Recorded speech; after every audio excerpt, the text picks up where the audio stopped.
Assalamualaikum warahmatullahi wabarakatuh. Selamat berjumpa di Desain Studio 2, workshop yang akan mendiskusikan tentang bagaimana berlatih mengembangkan kemampuan freehand drawing untuk mendukung kemampuan-kemampuan proses perancangan. Teman-teman,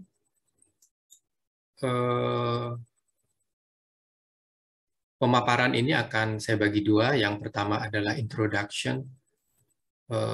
Secara umum mengapa freehand drawing itu penting dan freehand drawing seperti apa saja yang perlu kita perhatikan, sistem-sistem desain drawing ya untuk mendukung proses perancangan, dan yang bagian yang kedua adalah latihan-latihan sederhana untuk mengembangkan kemampuan freehand drawing dalam mendukung proses perancangan. Yang pertama, introduction. Teman-teman, drawing dalam peradaban manusia sudah sejak awal digunakan sebagai alat berkomunikasi. Kita lihat di gua-gua yang ada di masyarakat-masyarakat kuno, ancient civilization, ada satu ekspresi image ya yang menggambarkan bagaimana manusia akan menyampaikan pesan untuk memperlihatkan eksistensi, gagasan, serta keyakinan mereka. Manusia menggunakan elemen-elemen sekitar, ya, apakah itu binatang, tumbuhan, atau benda-benda sekitar yang diambil dan menginspirasi gambar-gambar yang akan dihasilkan. Mengapa freehand drawing itu sangat penting dalam suatu proses merancang? Kita tahu bahwa merancang adalah proses berpikir yang akan dilakukan dengan sadar. Nah, freehand drawing ini bersama dengan physical model exploration ya, jadi menggambar dan membuat model fisik ya, maket gitu misalnya, adalah dan dipercaya menjadi media-media yang akan menghasilkan proses berpikir secara utuh dan orisinil. Ya. Mengapa utuh? Karena dalam menggambar dan membuat model atau maket, kita menggerakkan seluruh indera. Mata kita mengamati, kemudian otak kita merekam hasil amatan, kadang-kadang pendengaran dan penciuman kita juga membantu untuk merasakan hasil amatan mata, apalagi otot-otot yang ada di tubuh dan jemari ya bekerja bersama dengan mata, telinga, hidung, kulit, dan keseimbangan tubuh ya untuk mendapatkan suatu gagasan-gagasan. Dan ketika kita akan menggunakan itu sebagai alat berkreasi, maka hasilnya adalah orisinalitas ya, karena langsung dikembangkan oleh otak secara utuh saat itu. Nah, proses berpikir yang bekerja ketika kita melakukan freehand drawing activity ya sangat variatif dan beragam. Mulai dari mengamati situasi, kita akan memilih suatu tempat, lokasi, ya kita akan menemukan masalah, mengapa satu objek itu bentuknya demikian dan demikian, menganalisa mengapa ada bagian-bagian yang mendukung objek itu, menggali dan mengolah ide, bagaimana dari objek itu kita bisa mendapatkan inspirasi untuk dijadikan dasar dalam merancang, mengembangkan gagasan, kita akan berimajinasi, hingga merepresentasikan, ya mengkomunikasikan hasil rancangan ke dalam bentuk-bentuk yang bisa difahami dengan memiliki konsekuensi, ukuran, konstruksi, situasi, 3 dimensi yang cukup hidup. Maka dengan menggambar secara manual kita akan melatih untuk mendapatkan representasi hasil yang baik. Dan dipercaya bahwa melalui suatu penelitian, freehand drawing ya itu masih sangat dibutuhkan dalam setiap tahap di proses perancangan dari awal sampai akhir dan terus berulang-ulang atau iteratif. Mulai dari hal-hal yang sangat initial ide awal, membuat suatu skema-skema yang lebih komposisional, ya lebih logis komposisinya, sampai dengan hal-hal yang teknis. Sebelum kita mendapatkan gagasan teknis, misalnya detail gitu, maka dengan sketsa-sketsa, sekali lagi proses berpikir secara utuh dan kreatif secara orisinil akan sangat terbantukan dengan freehand drawing. Ini adalah salah satu contoh bagaimana seorang arsitek dan urban designer, Alan Jacobs, ya, tahun 80-an gitu, di bukunya The Great Street, itu, dia melakukan suatu aktivitas yang sangat utuh, mulai dari observasi, memahami, menganalisa, mengembangkan rancangan, hingga merepresentasikan suatu gagasan. Contoh gambar dari Alan Jacobs ini, The Great Street Boulevard yang ada di Barcelona misalnya. Dia menggambarkan bagaimana The Great Street, satu ruang jalan yang utuh, yang hidup, diperkaya dengan elemen-elemen yang sangat variatif, ada pedestrian, ada aktivitas yang ramai, pelaku yang sangat beragam, suasana bangunan dan ruang dengan street furniture yang kaya, menghasilkan suatu gagasan-gagasan yang cukup ekspresif, ya, cukup memperlihatkan karakter-karakter ruang jalan yang sangat hidup ini. Nah, sketsa tangan atau gambar tangan karena mewakili pikiran manusia, maka pada hakikatnya dia akan berbeda antara satu dengan yang lain. Nah, karakter-karakter yang khas dari sketsa inilah yang menjadi keunggulan dan otensitas dari ekspresi gambar, dan ini sangat-sangat orisinal dan nilainya sangat tinggi. Dan dalam menggambar secara manual untuk proses rancangan di arsitektur, sangat menarik karena gambar-gambar manual arsitektur, ya, itu bukanlah gambar-gambar yang sangat teknis dengan ukuran dan standar-standar yang sangat kaku, ya, dan juga sebenarnya bukan gambar-gambar lukisan yang terlalu abstrak dan sangat hiperrealistis misalnya. Gambar arsitektur, sketsa justru memberikan kesempatan pengamat untuk dapat berimajinasi sekaligus memahami secara logis dari suatu ide-ide rancangan. Nah, karakter-karakter gambar kita lihat ini berbeda-beda sekali, teman-teman. Satu, Leonardo da Vinci dari Renaissance era abad ke-16 gitu, dia menggambar dengan cukup teliti, dengan amatan-amatan yang kritis terhadap suatu elemen-elemen objek, ya. Ini disebut dengan exploded axonometry. Ketika kita akan memahami bagaimana bekerjanya suatu alat, maka itu seakan-akan dicopot, ya, melakukan reverse engineering, membedah bagaimana susunan-susunan dari elemen itu akan menjadi suatu proses rancangan yang utuh dan bekerja. Kemudian karakter yang lain, Frank Gehry, ya, dengan gambar-gambar yang sangat ekspresif dan ya sedikit ilustratif dan abstrak, menggambarkan imajinasi bagaimana ide-ide suatu museum misalnya, atau suatu bangunan-bangunan futuristik itu diperlihatkan dengan sketsa-sketsanya yang mengalir. Sedangkan yang ketiga yang ada di kanan bawah ini, sketsa dari seorang Francis de Kaching yang sangat terkenal dengan garis-garisnya yang sangat rapih, ya, sangat terukur dan sangat presisi. Nah, tiga karakter ini menjadi sesuatu hal yang sah-sah saja dan bisa kita nikmati sebagai suatu gambar arsitektur yang hidup. Penting bagi kita memahami bahwa ada suatu kesalahkaprahan dalam cara berpikir masyarakat menempatkan gambar dalam pemikiran-pemikiran kreatif dan kritis. Sering kita mendapatkan suatu komen gitu bahwa arsitek yang berhasil itu harus yang memiliki kemampuan dan bakat menggambar.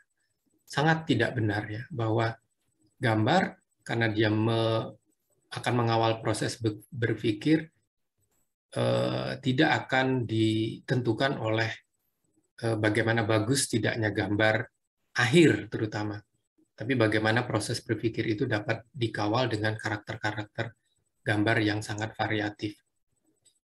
Kemudian kesalahkaprahan lagi, gambar yang baik adalah gambar-gambar seperti yang dilahirkan seorang arsitek profesional, arsitek atau satu ahli merancang yang sudah berpuluh-puluh tahun melakukan latihan dan peningkatan kemampuan untuk menghasilkan gambar arsitektur yang baik misalnya. Nah, di proses awal tentu kita tidak mungkin menghasilkan gambar yang setara dengan para arsitek profesional. Karena yang dinilai ya dalam proses perancangan bukan hasil akhir ya, tapi bagaimana tahap-tahap kita bisa mengkomunikasikan dalam proses perancangan itu sendiri. Kesalahan yang lain, dan ini sering terjadi di masyarakat kini, kita menggambar untuk mendapatkan pujian. Dipuji atau tidak dipuji, gambar tetap diperlukan untuk mengembangkan suatu ide rancangan.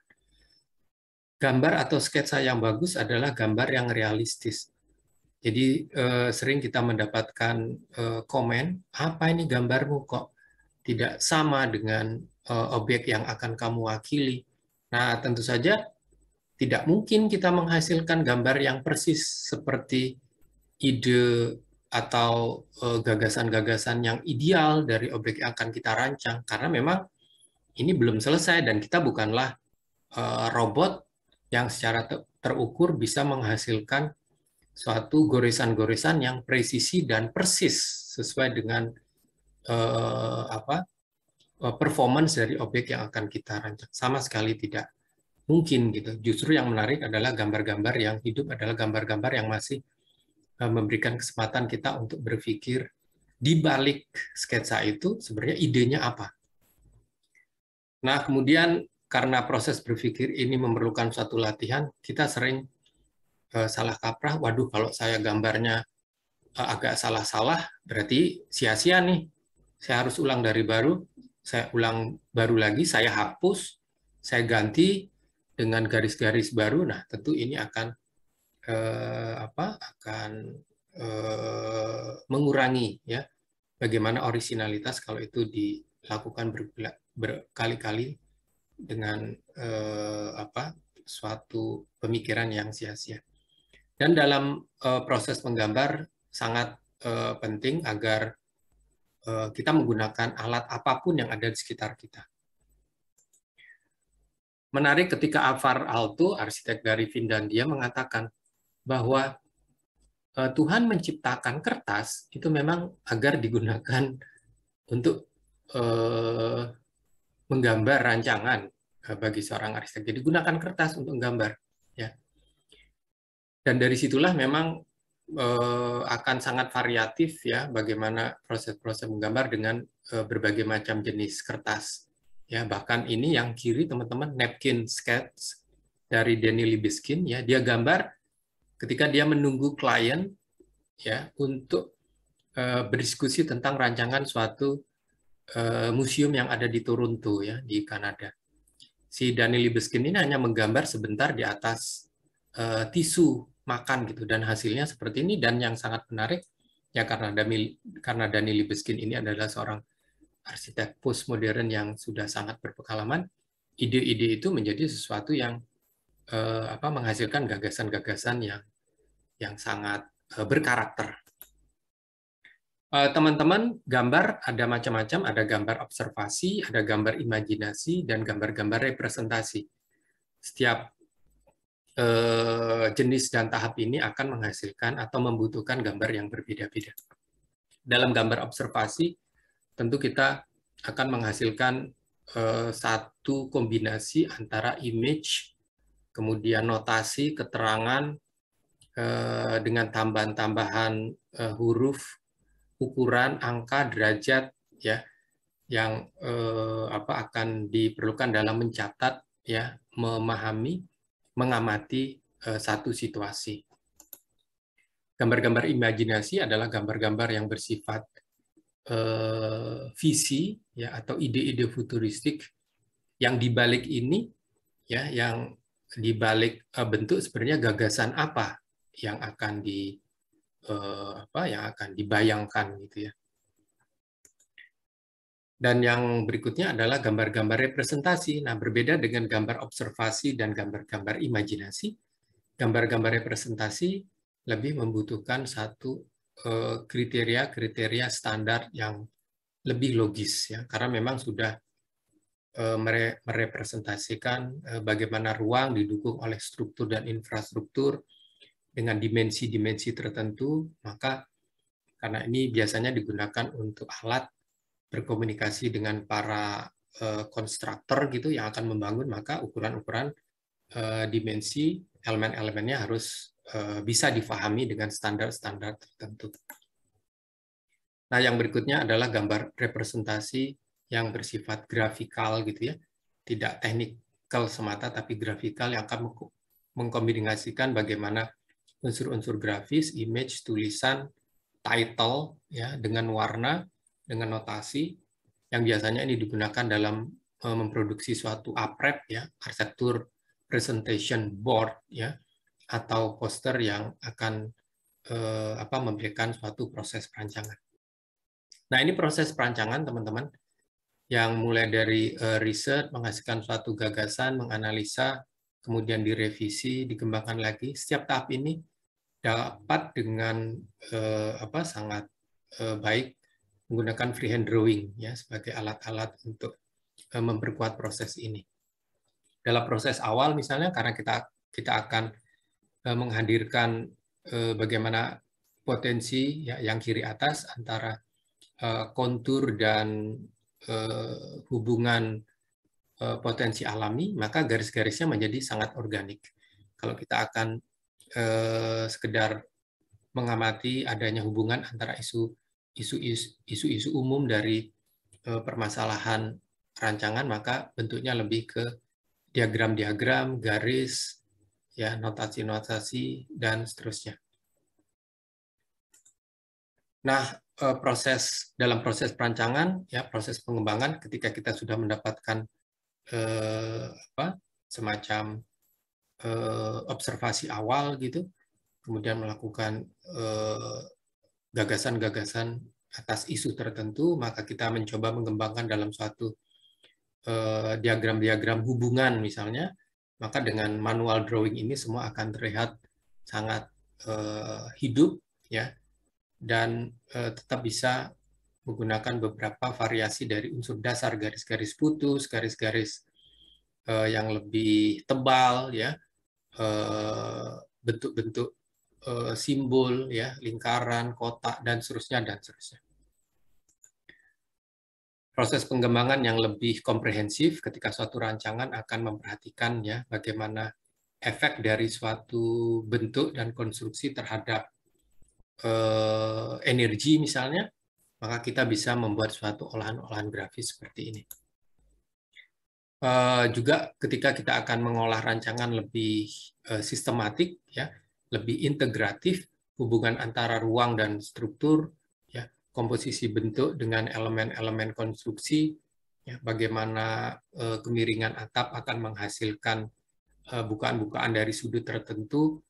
Nah, ini sangat fleksibel dan serbaguna kalau kita menggunakan freehand drawing. Contoh dari bagaimana dari suatu gagasan awal yang imajinatif betul-betul menghasilkan hasil akhir yang sangat ekspresif, ya. Tentu saja dari proses gagasan awal sebelum hasil akhir ada proses-proses pengembangan, kemudian melengkapinya dengan gambar-gambar yang lebih teknis, dengan dimensi ukuran material dan konstruksi yang lebih dapat dipertanggungjawabkan sehingga dia bisa betul-betul dibangun dan menghasilkan ruang yang sesuai ide awal. Ini juga proses gagasan teknis yang sangat baik dikembangkan melalui freehand drawing. Nah, bentuk-bentuk representasi rancangan atau drawing system ya mulai dari set plan, gambar-gambar ortografik ya, denah tampak potongan atau gambar-gambar 3 dimensi, semua bisa didukung dengan latihan-latihan freehand drawing ya. Contohnya adalah set plan karena menggambarkan bagaimana hubungan antara massa dengan konteks site yang memiliki garis-garis kontur, elemen-elemen alam, orientasi arah, dan klimatologi tertentu, maka dengan sangat hidup ya freehand drawing menggambarkan bagaimana suatu site plan ya rencana tapak menghasilkan suatu komposisi elemen-elemen yang dapat difahami. Begitu juga gambar-gambar ortografik lebih teknis, misalnya denah, ya, bagaimana dimensi dan konfigurasi ruang yang digabungkan, misalnya denah dengan menggunakan aksonometri, gitu misalnya secara 3 dimensi akan kelihatan hubungan-hubungan ruang, ya, konfigurasi, pola, ukuran-ukuran yang sangat integratif dari satu layer ke layer lainnya. Tampak adalah suatu proyeksi ortografik, ya, proyeksi 2 dimensi secara frontal yang memperlihatkan bagaimana komposisi dan tampilan-tampilan sosok ya dari rancangan-rancangan kita. Komposisi menjadi sangat penting ya dalam tampak karena dia memperlihatkan bagaimana misalnya kombinasi antara bagian yang satu berhubungan dengan bagian yang lain sehingga menghasilkan suatu prinsip-prinsip hubungan tampilan yang sesuai dengan keinginan-keinginan perancangnya. Potongan adalah gagasan-gagasan yang memperlihatkan bagaimana sistem pelingkup, ya baik itu dia akan berfungsi sebagai struktural atau sebagai envelope saja bisa diperlihatkan secara utuh sehingga mendukung melingkupi ruang-ruang yang ada di dalamnya. Apakah butuh suatu bidang-bidang penutup, bidang-bidang tegakan, bidang-bidang landasan secara sistemik dengan dimensi-dimensi tertentu, atau dia lebih kaya dengan olahan-olahan di antara unsur-unsur konstruksinya. Nah, seluruh gambar-gambar representasi ini bisa disatukan menjadi drawing system dengan menggunakan freehand drawing. Nah, yang berikutnya adalah gambar-gambar paralel, ya, gambar-gambar isometri, aksonometri yang memperlihatkan tidak hanya 2 dimensi, sumbu XY, tapi juga sumbu Z, ya, sehingga panjang kali lebar kali tinggi, misalnya, yaitu kan 3 dimensi yang bisa dikembangkan dalam freehand drawing dengan menggunakan gambar paralel, aksonometri, isometri, ya, atau gambar-gambar paralel yang lain. Berikutnya adalah gambar-gambar perspektif, teman-teman. Gambar perspektif adalah gambar-gambar proyeksi 3 dimensi, ya, tidak paralel, tapi dia lebih realistik karena diolah dengan menggunakan titik hilang dan horizon, sehingga menghasilkan suatu kesan-kesan dramatik yang lebih real, ya, dan memperlihatkan suasana-suasana. Ada beberapa metode dalam perspektif 1 titik hilang, 2 titik hilang, 3 titik hilang, yang masing-masing memiliki keunggulan dan satu kekuatan sesuai dengan rancangan yang kita inginkan. Kita bisa memilih metode perspektif seperti apa, ya. Ini contoh-contoh latihan bagaimana dari gambar sederhana, ya, digabungkan dengan keterampilan-keterampilan yang lain, kita akan menghasilkan gambar perspektif yang lebih hidup, ya. Gambar-gambar representasi freehand drawing ini ya sangat banyak dikembangkan menjadi gambar-gambar yang hybrid, ya, untuk menghasilkan kombinasi antara technical ambience gitu ya dengan real ambience gitu. Jadi suasana yang hidup tapi ukuran-ukurannya sudah sangat tepat ya. Ini kombinasi antara gambar manual dan gambar-gambar digital. Nah, yang terakhir ya, bagaimana freehand drawing membantu dalam proses perancangan ketika kita akan menggunakan freehand drawing untuk presentasi hasil akhir dalam bentuk aprep atau poster ya, yang memperlihatkan bagaimana proses dari awal hingga akhir dengan sistem-sistem drawing yang utuh, dana tampak potongan dan proyeksi atau perspektif dalam satu panel ya, dalam satu panel atau board gitu.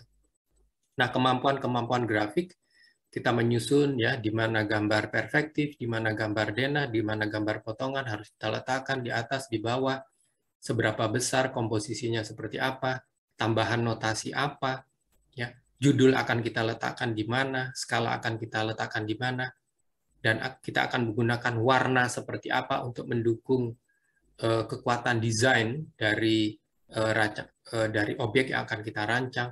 Semua adalah latihan-latihan freehand drawing yang perlu dikembangkan untuk menghasilkan suatu presentasi yang menarik. Nah, ini contoh lain ya, bagaimana aprep dikembangkan dengan menggunakan freehand drawing dan digital. Nah, yang berikutnya teman-teman, bagian yang kedua ya adalah latihan-latihan seperti apa yang bisa dikembangkan untuk melatih dan mendukung proses perancangan. Yang pertama, teman-teman, oh ya, yang dimaksud dengan desain drawing praktis ya, ada suatu metodologi yang dikembangkan ya melalui olahan-olahan elemen grafis ya. Jadi kalau kita menggambar objek arsitektur, generally ya, secara prinsip kita pasti akan menggunakan garis, bidang, warna ya, 3 unsur dasar itu, dan itu perlu dilatih. Tambahan lainnya adalah unsur-unsur simbol, image, dan teks. Kita perlu melakukan eksperimen ya, proses-proses penggalian alternatif-alternatif untuk mendapatkan hasil-hasil yang bisa mewakili kekuatan desain. Tidak mungkin kita, kecuali memang dia sudah sangat berpengalaman ya teman-teman, dalam ide awal ya, bagaimana kita akan menghasilkan freehand drawing yang representatif, pasti membutuhkan suatu penggalian-penggalian, uji coba, apakah kita akan menggunakan garis-garis yang sama, garis yang berbeda, garis-garis yang lebih bertekstur, garis-garis yang lebih gelap, bidang-bidang yang lebih solid, lebih organik, lebih formal geometrik. Nah, itu perlu dilatih. Nah, dengan seperti ini maka otak ya, kemampuan kita semakin lama akan semakin utuh untuk mendapatkan gagasan-gagasan yang ekspresif. Latihan pertama yang dibutuhkan teman-teman adalah garis ya, garis. Jangan bosan-bosan untuk membuat garis dalam setiap kesempatan. Ya, yang berikutnya adalah menghasilkan tones and texture ya, kepekatan dan guratan ya. Kapan gelap, kapan terang, kapan kasar, kapan halus, kapan solid, kapan lebih organik ya. Itu prinsip-prinsip dasar estetik, elemen-elemen dasar estetik yang kalau kita latih, kita akan menghasilkan suatu komposisi-komposisi dan gagasan yang sangat-sangat mendukung dalam proses perancangan. Nah, latihan-latihan yang lain yang lebih kompleks adalah berlatih tentang kedalaman ruang, 2 dimensi, 3 dimensi, mengolah bagaimana komposisi ya secara tegak lurus, ortogonal ya, atau paralel aksonometrik, atau realistic projection representatif atau perspektif. Latihan-latihan sederhananya seperti ini teman-teman. 1. Buatlah garis-garis yang variatif. Horizontal, vertikal, diagonal ke kiri, diagonal ke kanan, garis-garis pendek, garis-garis organik berulang ya. Contoh sederhana ini akan mampu menghasilkan gambar-gambar objek sederhana seperti ini teman-teman. Objek sederhana yang di kanan ini tidak lebih tidak bukan adalah variasi dari garis. Hanya variasi dari garis. Ya. Ada berapa macam garis? Sangat banyak, sangat variatif, sangat sangat bermacam-macam. Nah, ini latihan-latihan ya, dengan garis-garis yang sudah variatif tadi, kita bisa menghasilkan ekspresi kepekatan dan ekspresi-ekspresi kasar halusnya guratan. Kalau kita akan menggambarkan sepatu yang sudah agak agak termakan usia gitu, tidak mungkin kita hanya menggambarkan dengan satu tipe garis, tidak mungkin. Ya, akan ada banyak garis. Garis pendek, garis panjang, garis horizontal, garis vertikal, garis diagonal, garis random, ya, garis yang hitam, garis yang abu-abu, garis yang lebih abu-abu muda, ya, garis pekat, garis paralel, garis bersinggungan, garis berpotongan, garis-garis yang membentuk objek lingkaran kecil, objek silinder yang panjang, dan seterusnya dan seterusnya. Ini latihan yang sederhana yang akan mengembangkan suatu kemampuan kreativitas. Ya, ada banyak variasi tone and tekstur dengan garis-garis yang tetap mempertahankan karakter atau tipe-tipe garismu, teman-teman. Ini contoh lain. Nah, kalau kita kembangkan dalam bentuk 3 dimensi menjadi seperti ini, bentuk sederhana dan bentuk-bentuk yang lebih berkarakter dengan menggunakan variasi garis. Kombinasi 3 dimensi, ya, kita akan dapat membayangkan bagaimana kayanya komposisi 3 dimensi, bentuk, tekstur, kepekatan, ya, posisi-posisi, shading, ya, bayangan, dan sebagainya, dan sebagainya. Ini contoh sederhana. Nah, gambar-gambar yang lebih logis dan teknis juga bisa kita kembangkan di sini. Latihan menggambar manusia menjadi sangat penting karena di samping dia akan menuntut penggunaan garis yang variatif, juga akan menantang kita untuk memahami salah satu aspek yang penting dalam arsitektur adalah proporsi, ya. Bagaimana perbandingan relatif antara suatu elemen dengan elemen lainnya. Proporsi manusia yang terdiri dari kepala, badan, kaki, ya, yang secara common sense untuk menghasilkan manusia yang enak dilihat, ya, yang indah, ada prinsip-prinsip proporsinya. Berapa perbandingan antara kepala dan badan misalnya. Semua bisa dilatih, ya, bisa dilatih. Nah, yang berikutnya latihan perspektif juga menjadi sangat-sangat penting, ya, dimulai dari tadi, ya, bagaimana proporsi manusia, horizon, cukup enak nggak memilih ketinggian, ya, dari rancangan satu komposisi kita dalam situasi yang membandingkan antara manusia dengan massa, ya, atau elemen-elemen yang ada di sekitarnya. Oh, kalau lampu itu ukurannya 8-6 meter, berarti harusnya seberapa nih proporsinya dibandingkan dengan ukuran tubuh manusia. Nah, itu menjadi hal-hal yang penting untuk kita kembangkan. Perspektif dengan memilih sudut 2 titik hilang yang baik akan menghasilkan ekspresi-ekspresi dramatik yang representatif. Ini latihan-latihan penting, ya, yang akan mendukung bagaimana manual drawing ketika akan dipresentasikan menjadi satu grafik, poster misalnya, tidak cukup hanya image, tapi juga ada simbol, notasi, maka ini menjadi sangat baik untuk kita latih. Nah, ketika membuat poster, mulailah dengan pemahaman komposisi, menggunakan garis, dan sebagainya. Kita bisa kembangkan ini menjadi suatu kemampuan kalau kita nanti akan menggunakan digital, teman-teman. Latihan-latihan manual yang bisa kita kembangkan kapanpun dan dimanapun, ya, dengan block note gitu, ya, dengan buku-buku jurnal akan sangat membantu ketika nanti kita menggunakan digital, ya. Kita akan sudah punya basic skill of freehand drawing, ya, kita sudah memiliki kemampuan dasar freehand drawing dengan pemahaman karakter unsur-unsurnya, ya, komposisi-komposisinya, dan itu menjadi akan lebih mudah dan berkembang dengan teknologi, ya, teman-teman. Ini bacaan-bacaan yang bisa Anda gunakan. untuk terus meningkatkan kemampuan, dan gambarlah kapanpun, dimanapun. Sketsa suka-suka.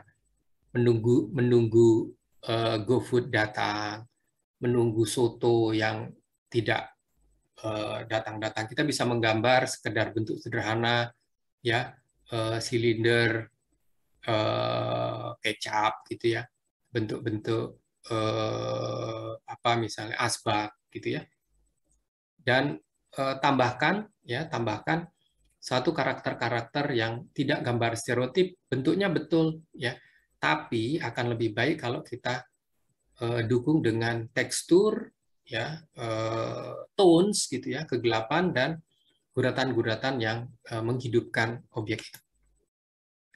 Tidak ada yang sia-sia dalam setiap garis yang Anda lakukan, teman-teman. Ya, semua akan berpeluang untuk menghasilkan gagasan yang ekspresif ya, dan mewakili kekuatan rancangan. Terakhir, tugas. Ya, setelah kita diskusi tentang introduction dan latihan-latihan sederhana, akan sangat baik kita membuat suatu latihan-latihan. Misalnya Anda boleh pilih benda sederhana di sekitarmu. Ada sepatu, lampu, kursi, meja, gelas, gitu ya, tumbler, gitu. Mulailah dengan bentuk-bentuk geometrik sederhana, ya, cubes, ya, piramid, silinder, itu adalah bentuk-bentuk geometrik sederhana yang diyakini ya akan menjadi dasar-dasar bentuk-bentuk yang lebih berkembang. Nah, kemudian kalau kita perhatikan misalnya ada satu kursi ini sebenarnya terdiri dari 3 bagian nih, ada kaki, ada badan, dan ada sandaran gitu. Nah, coba kita bagi-bagi, setiap bidang-bidang itu akan menjadi dasar untuk mengolah elemen-elemennya. Sandarannya ya ada di posisi 2/3 belakang. Kakinya ada di sudut-sudut bawah, ya. Tangannya ada di bagian-bagian tengah, kiri, dan kanan. Nah, setelah itu didapatkan ya, tahap 1, 2, 3, kita kemudian akan melengkapi dengan tone and texture. Terakhir, agar ini menjadi poster, menjadi panel, menjadi representasi yang hidup, coba kembangkan kemampuan-kemampuan melengkapinya dengan tipografi tulisan. Desain Studio 2, kita menggambar classic chair, namamu siapa, ya, ditambahkan untuk menghasilkan suatu hasil yang enak untuk dinikmati. Demikian dari saya, mudah-mudahan bermanfaat. Salam sketsa, freehand drawing. Mudah-mudahan kita bisa lebih bergairah untuk terus melakukan sketsa suka-suka dimanapun dan kapanpun. Wassalamualaikum warahmatullahi wabarakatuh. Matur nuwun.